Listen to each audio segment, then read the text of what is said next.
اللہ آسمانوں اور زمین کا نور ہے۔ اس کے نور کی مثال ایسی ہے کہ گویا ایک طاق ہے جس میں ایک چراغ ہے، اور چراغ ایک قندیل میں ہے، اور قندیل ایسی صاف شفاف ہے کہ گویا موتی کا سا چمکتا ہوا تارا ہے۔ اس میں ایک مبارک درخت کا تیل جلایا جاتا ہے، یعنی زیتون کا، کہ نہ مشرق کی طرف ہے نہ مغرب کی طرف۔ ایسا معلوم ہوتا ہے کہ اس کا تیل خواہ آگ اسے نہ بھی چھوئے جلنے کو تیار ہے۔ بڑی روشنی پر روشنی ہو رہی ہے۔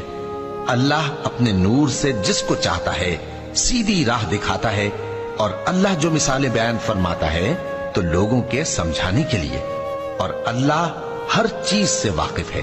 وہ قندیل ان گھروں میں ہے جن کے بارے میں اللہ نے ارشاد فرمایا ہے کہ بلند کیے جائیں اور وہاں اللہ کے نام کا ذکر کیا جائے، اور ان میں صبح و شام اس کی تسبیح کرتے ہیں۔